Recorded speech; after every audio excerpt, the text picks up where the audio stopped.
Anyone remembers what we did last time? If two people can give me 1 point each on what we discussed last time. Anything that you remember that stood out for you?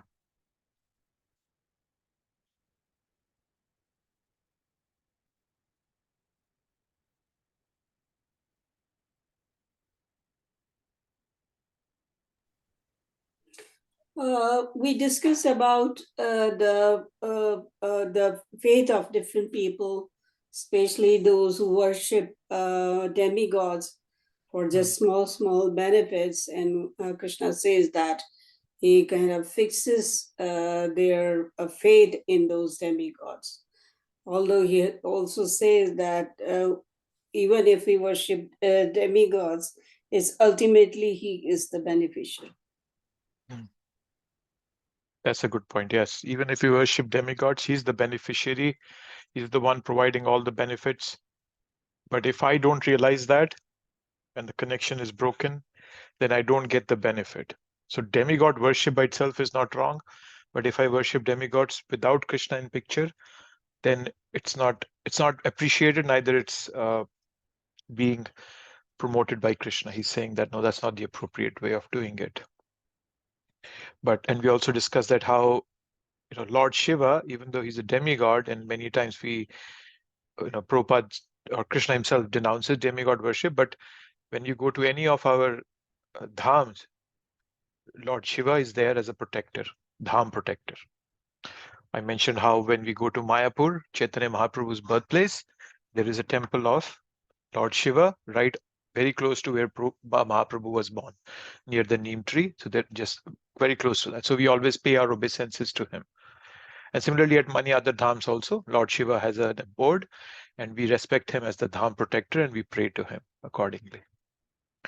So yeah, so demigod worship is not the problem. The problem is when we worship demigods without seeing Krishna in the picture, and we think that the demigod himself is the one who's giving us all the benefits.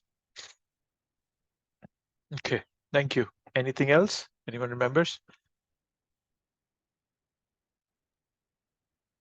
We talked about the Lord, he reserves his right to reveal to us.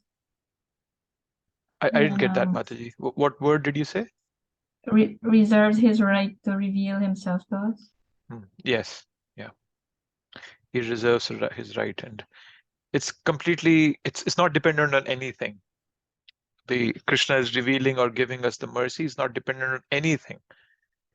We might continue to chant, do all our services perfectly for a long time, but if Krishna, it's all Krishna's choice. That's why it's called causeless mercy. So we have seen Krishna giving mercy to people who don't even deserve it. So we see Jagai Madai, and some people who are not even cognizant of this. There we have a story of Pingala in the Srimad Bhagavatam 11th canto. Pingala is a prostitute. She's standing right at the door expecting a customer, doesn't show up, a customer doesn't show up the whole night. And then suddenly she becomes self-realized. She says, why am I doing all this? Nunam me Bhagwan Prito, Vishnu kenapi karmana. She says that some way or the other, Krishna's mercy has come to me. So that's the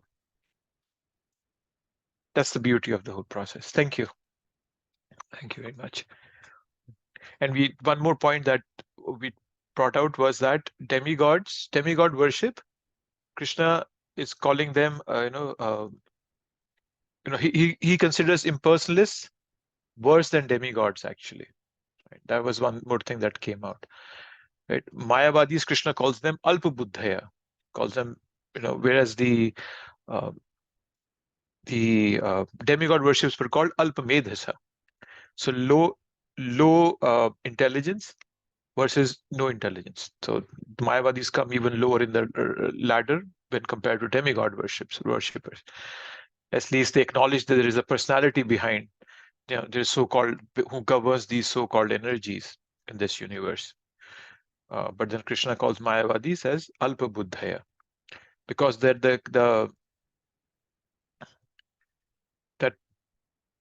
they think that Krishna is formless.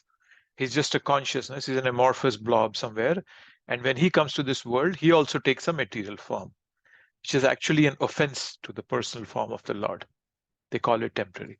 That's another important point that we have to take up. Okay, so we did up till verse 25. So let's pick up from verse 26 and I can share my screen. Give me 1 second.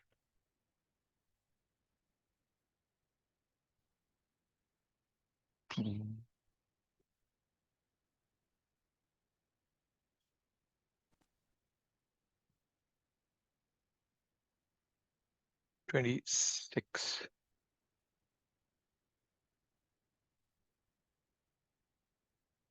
So 26, this is coming from, so the earlier verse was 25 verse, that why is Krishna not understood by others, by some people? So as we were saying, that he reserves his the choice whom he should reveal himself. So why is Krishna not understood by experts? So it's not manifest to everyone, right? Because Krishna reciprocates to our desires, not according to our spoken desires, but according to our overall desire or our mentality, what's in my heart, right? If my attitude is not of dependence on Krishna, then we cannot access Krishna. So yeah, so that was that why is he not being, why cannot some people understand him? So with that thought, when we go to the next verse, Krishna is saying that, O Arjun, as the Supreme Personality of Godhead, I know everything that has happened in the past, all that is happening in the present, and all things that are yet to come. I also know all living entities, but me nobody knows. Me no one knows. Right? So so some people may say that, okay, some people don't understand Krishna, but how much does he know himself? Some people can. So he's saying that he knows all that is happening in the past, the present, and that's yet to come in the future. So Prabhupada tells us that anyone with a material body cannot remember his past life, nor can he foretell his future life, nor can he predict the outcome of his present life. Therefore, he cannot know what is happening in the past, present, and future. Unless one is liberated from material contamination, he cannot know past, present, and future. So there's another thing that Prabhupada brings out. Oh, yes, I think we talked about this verse last time. But let's quickly wrap it up. So Krishna is like the sun and Maya is like a cloud, right? So we cannot see the sun when there are clouds, but this covering is only an apparent to our limited vision. It's not like the sun has been covered. It's our vision that has been covered. So when Krishna says that people don't know me, it's because my vision is covered.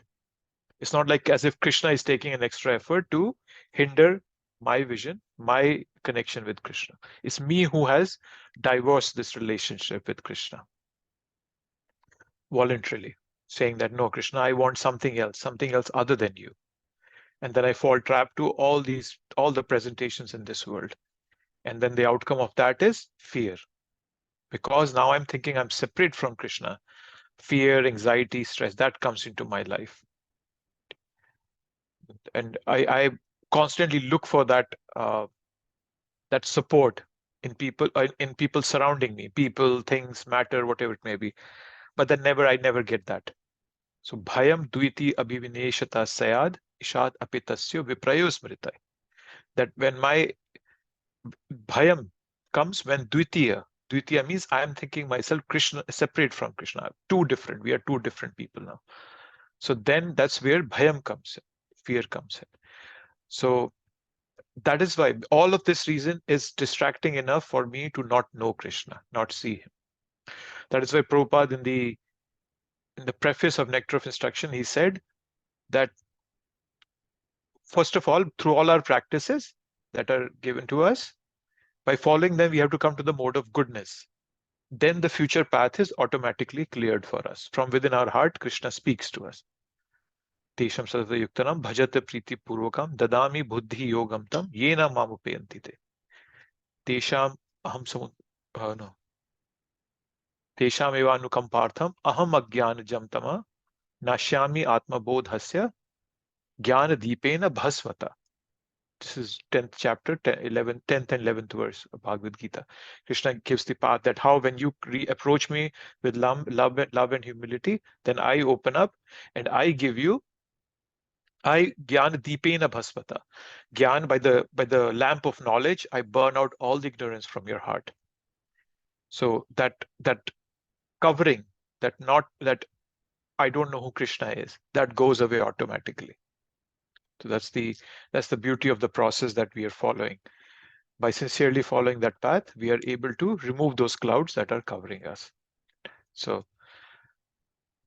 and I think I also mentioned how Krishna knows the past, present, and future, but he voluntarily chooses not to interfere with it. So somebody can say, right, that if he knows the future, why does he let me do wrong things? Why doesn't he stop me if he knows that I'm going to do a wrong thing? So he doesn't stop us because he respects our free will. He doesn't want us to feel stifled by the when he overtakes us, overtakes our decisions. That happen. Some children, there was a friend of mine, and his son would call his mother that, oh, you're a helicopter mom, you're everywhere. Wherever I go, you're everywhere. And so the child was feeling a bit stifled. Hey, mother, you're always there, you don't let me do things according to me, you're always telling me, do this, don't do that, don't. So the child doesn't appreciate that. Obviously it's for the good of the child, and he or she doesn't realize it, but in that analogy, if you see, the child doesn't appreciate. Similarly, we won't appreciate it if Krishna is always telling us, oh, don't do that, don't take that decision, take this decision. Then we'll say, Krishna, leave me, I'll take decisions on my own, just like a teenager, hormone raging teenager, just like that. That's what we all are. That's why we don't know Krishna. So, but he knows the future. So don't feel that Krishna knows the future and he's incapable of doing anything. He's fully capable, but he chooses not to do it. Okay. 27. This is an interesting verse. Ichha dvesha samuthena dvanda mohena bharata sarva bhutani sammoham sarge yanti parantapa. O scion of Bharata, O conqueror of the foe, all living entities are born into delusion, bewildered by dualities arisen from desire and hate. Right? So another interesting question can be, where do we come from? Why do we come? So there are two reasons why we come into this material world. So one is Ichha. So what is Ichha? Ichha is independent misuse of our free will. Independent misuse of our free will. That's Ichha. And the other thing is Dvesha. So Dvesha towards Krishna's position as a supreme enjoyer. So Dvesha means envy.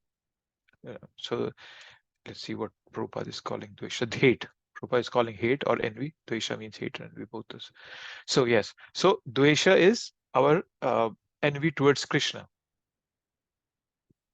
Why is Krishna the supreme enjoyer? So now somebody can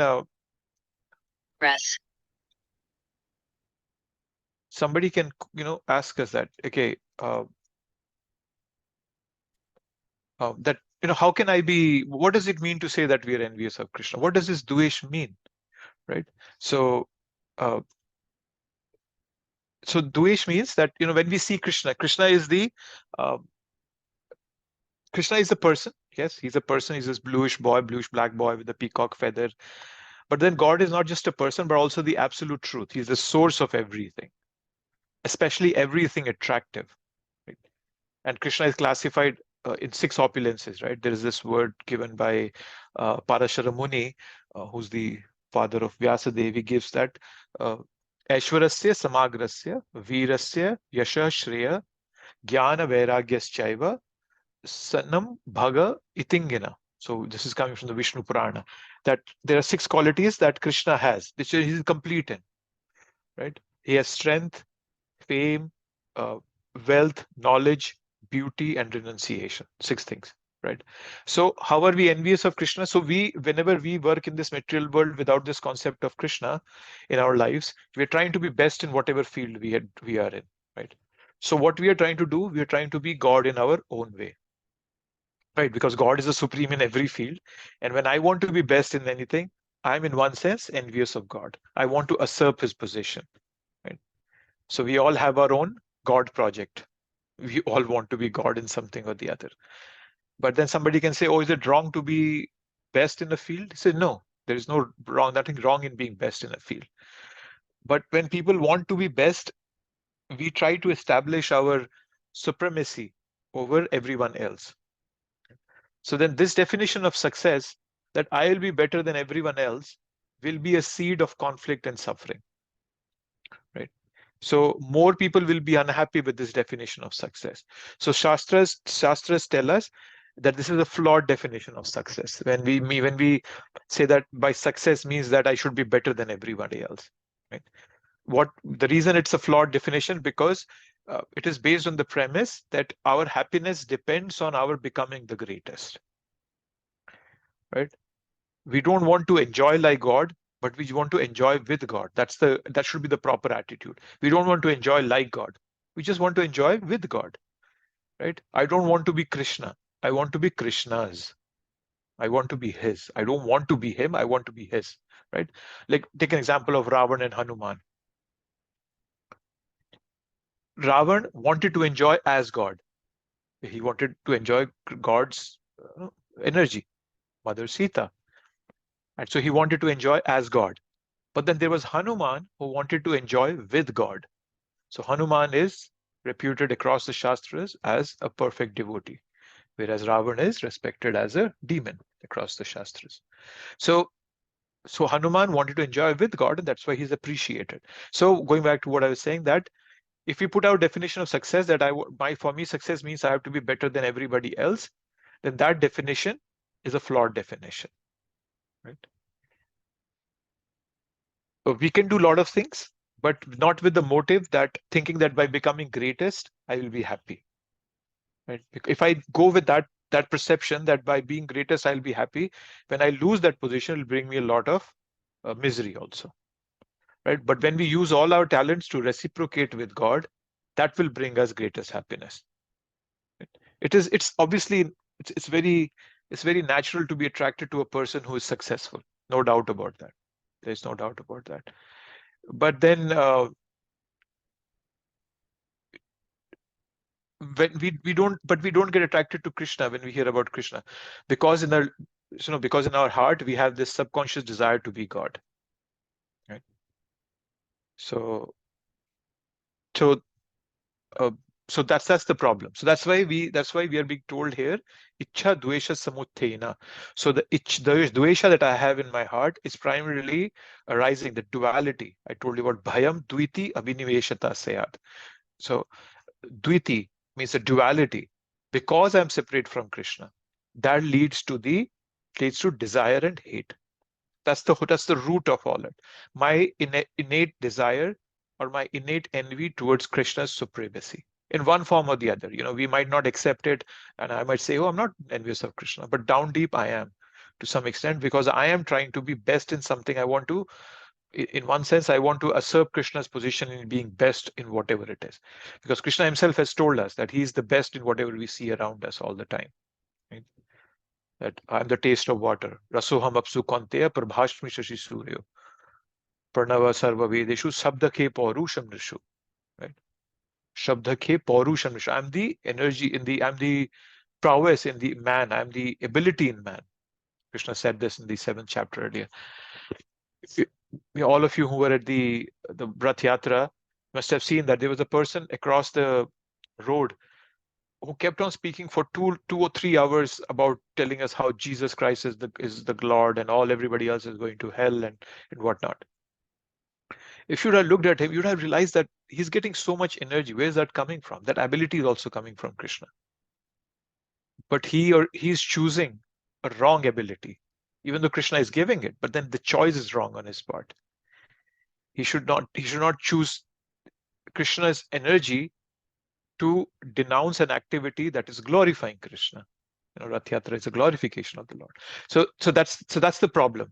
And inside, he was thinking that I'm doing God's job, but that was not what he was doing. If he was doing God's job, that he wouldn't have been so blasphemous towards People who are at least trying to be God conscious.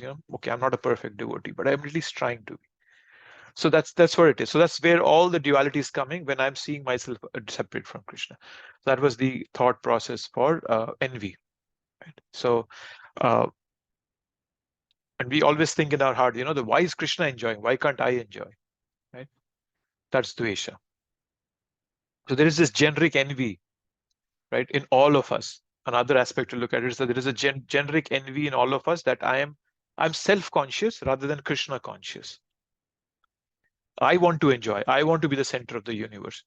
So all that bondage again is coming from forgetfulness of Krishna, right? So when we are envious of Krishna, we don't have Krishna consciousness, right? So all I'm doing is I'm just self-conscious. Right? So that's the essence here, that how Krishna is the that how that ichcha and dvesha are coming to our misery, and our limited free will is making us think we can do all this, right? So that's the problem. So how do we know we are not in duality? By being dutiful, right? Despite things not being favorable, we still continue to do our rounds. We don't give them up at any cost. And Krishna appreciates that. I remember I was in Atlanta many years ago, probably was that 2015. So we were at this family's house, and there was Krishna Katha going on. And this Mataji, she was cooking, and the cooker burst open, and she had like 3rd-degree burns, her on her neck, on her, and her whole hand was burnt, a 3rd-degree burns on her body. And they were not letting it. So when we went to see her, no, they were not letting anybody enter the room. Also, there could be a chance of infection. And we were looking at her from inside, that her whole body was covered with gauze and everything. And the only thing we could see was that her hand was outside, just the wrist part. And she was chanting. She was doing her rounds. She was completing her rounds. Despite such a big misery coming upon her, her body being burnt, 3rd-degree burns. She must be in excruciating pain. But she was doing her rounds. Right? Things were so unfavorable for her. That's how we come out of that duality. Krishna accepts that, Krishna appreciates that, Krishna reciprocates all that. So as simple as that, strict, serious, and sincere. That's all Krishna is asking for. So yes, so this is an important verse. This comes quite often. Where does all this come from? So that's the duality is coming from our heart, because I am separate from Krishna. When one is deluded into separation from this pure knowledge, it becomes controlled by illusory energy and cannot understand the Supreme Personality of Godhead. The illusory energy is manifested in the duality of desire and hate. 28. People who have acted piously in previous lives and in this life, and whose sinful actions are completely eradicated, are freed from the dualities of delusion, and they engage themselves in my service with determination. Right? So Krishna is telling us how to come out of this illusion. Right? So here he's saying, give up the sinful life. Right? So once you give up that sinful life, completely eradicated, and then you can worship me with dedication. So that's Krishna is saying that, right? But then when we go towards the end of the 18th chapter, Krishna gives us a very liberal stance. Sarv-dharman parityaja mam ekam sharanam vraja. Aham tvam sarva papebhyo mokshayasmi ma shucha. So there Krishna is saying, you forget everything, you come to me, I'll take care of everything. So, so why now? So somebody can question that. Krishna in the end is saying that give up everything, come to me, don't worry, I'll take care. But here Krishna is saying, no, first you get rid of all the sins, and then you come to me. And then you'll be able to engage in my service. So, seems a bit contradictory here. So the reason this verse exists, Krishna spoke this, is because sometimes we as devotees take things for granted. Right? So that's the challenge here. So that's why Krishna wants to be a bit strict here, because hey, don't take me for granted, right? So it's where is that? Yesham to antagatam papa, right? So Srila Prabhupada gave us the 4 regulatory principles for this purpose. so that we don't start taking things for granted, so that we don't, become offensive of this verse here. Right? So by giving up the sinful activities and doing piety, we can develop steadiness. So gradually the effect of lower modes will decrease and one will move towards goodness, right? So we have to give up papa and do punya karma. Then we can come out of the illusion and do devotional service steadily and with determination, right? This verse tells us how we can become serious devotees. So Krishna is speaking this for serious devotees, that, hey, don't take me for granted. That is why Krishna is being strict here, right? That is why, Prabhupada gave us, so how does those 4 principles work, right? Prabhupada gave us, so said, Satya, Shuchi, Daya, Tapa. So when we gamble, Satya is lost, truthfulness is lost. When we have illicit sex, Shuchi, the cleanliness is lost. When we eat meat, Daya is lost. Daya means your compassion is lost. We become hard-hearted because we are taking part in killing of another living entity. And then when we intoxicate, tapa is lost. Tapa means austerity.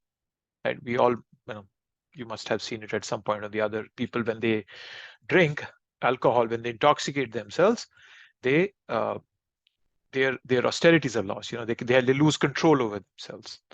Right? So we should at least refrain from this. Okay? So, and then Krishna is saying Jananam Punya Karmana. Right? Punya can be of many types. Right? You can do Punya Karma for bhoga, for enjoying purposes. It's like people who follow Karma Kand. They do all what's given in the Vedas, and then they do Punya Karma, and with that Punya Karma, they feel that, oh, we will enjoy more. Then some people do it for moksha, right? Some people, or moksha can be liberation even in the material world, like liberation from a disease, for example. Some people do austerities for that. When we get jaundice, we can't eat anything oily. There is only limited food items that we can eat. Right? So that's an austerity or liberation from that disease. But the third kind of punya is for bhakti. Right? So when in this verse, Krishna is talking of punya karma, he's talking of bhakti unmukhi sukriti. So he's talking, when he says punya karmana, what will those punya karmana lead to? To dridhavrta.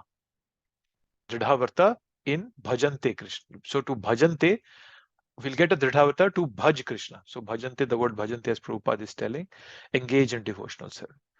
So by doing punya karma, by doing activities which are conducive for more from a bhakti perspective, then we will become dridhavrata. Okay, that's the importance here. That's why I highlighted the section determination. So determination is a very interesting concept. People always ask, where does this determination come from? So primarily determination comes from two basic items. One is by deliberation, and other is through devotion. Right? So when we deliberate what our true values are, what we would like to be remembered for at the end of our life, what would we like to leave as a legacy, we soon see that the passion and obsessions that we give into, whatever it may be, TV, gossiping, video games, whatever it may be, we give them up. So when we deliberate on what our end goal is going to be like, or where we want to be, then we can easily control our senses at this moment. Not easily, sorry, but we can control them, right? So we all are looking for love. So as you know, George Harrison said that all we are looking for is love, and then in bracket he put Krishna. This is in the Krishna book. I think it's in the preface or introduction. So that's all we are looking for. And this thirst of love doesn't, it's not coming from the hormones in our body or the neurons in our mind. Everybody's trying to put a chemistry behind everything. All emotions have a chemistry. Scientists are trying to do that, but no, it doesn't come from there. But it comes from our innermost core, from our soul. So that's why when we fall in love, it's our heart where we feel it. It's not our mind that we feel. Technically, sometimes when people fall in love, mind kind of just stops. It's not, doesn't work at its best, or doesn't work the way it's supposed to be. But then when somebody falls in love, it's the heart, because this heart is the sitting area of the soul. Right? And how can we fulfill this longing of soul's longing for love? Is by directing it towards Krishna. As I've given this analogy, we all have a hole in our heart which is of the shape of Krishna. And I've been trying to put different shapes in there. Probably I've been filling up my belly with food, my house with medals or trophies, and I'm putting degrees behind my name, a lot of knowledge in my mind. But that's not fulfilling. The hole in the heart will only be fulfilled by Krishna because it's of a shape of Krishna. So deliberation reveals the integrity, right? The dignity. It reveals many things to us, and then we honor those aspirations. So that's one aspect, is deliberation, how to bring in determination in our life by deliberating what my goal is. And the other is devotion, right? So what we are doing by deliberation intellectually, devotion confirms that in reality, right? So when we choose to offer our love to Krishna uh, through bhakti yoga, we soon start relishing a higher happiness, right, of that divine love that starts happening to us. So that's the devotional part. So this happiness becomes so enriching that we are no more interested in material cravings and indulgences. So that comes, right? So devotion shows it to us very in an experiential way, that what deliberation teaches us intellectually, right? So bhakti is based on a decision, right? So determination can also be in different modes. In the 18th chapter, I think it's 33rd or somewhere around that, Krishna speaks of determination in 3 forms: ignorance, passion, and goodness. So determination is a bodily function, Prabhupada tells us that. So bhakti is based on a decision, right? So that's the essence. So being aware of the consequence awakens our determination, and through devotion we can bring in our determination part. So that's how the determination comes into our life. Okay, this is the second last verse of this chapter. Intelligent persons who are endeavoring for liberation from old age and death take refuge in me in devotional service. They are actually Brahman because they entirely know everything about transcendental activities. Right. So these last 2 verses, they have seeds for the next chapter. Right. So 8th chapter will begin with Krishna questioning on these verses. Where is that? The word Brahma, this verse, this word, and then Adhyatma and Karma. These 3 words will come in the 8th chapter, 1st verse. So Krishna is talking about something here, and Arjuna is going to ask that. Okay, what do you actually mean by that? You're saying Brahman, but who are these Brahman? What does Brahman mean? Right? And then what does karma mean? What is karma? Adhyatma. What is Adhyatma? For example, the meaning of Adhyatma Prabhupada gives here is transcendental. So Krishna is saying that people who have understood the challenges of this life, right? That hey, old age, death, disease, birth, this keep coming again and again. And they have realized that these are the problems that we are going through in whichever life form we may be. So through that deliberation, what we talked about, the determination, which is coming from deliberation, right? So when we come to that level of determination through deliberating on the problems in this life, that how this world is dukhalyam ashashvatam, it is a place of misery and it's temporary, we are able to be more determined to take refuge in devotional service, take refuge in Krishna in devotional service, right? And Krishna is calling these people Brahman.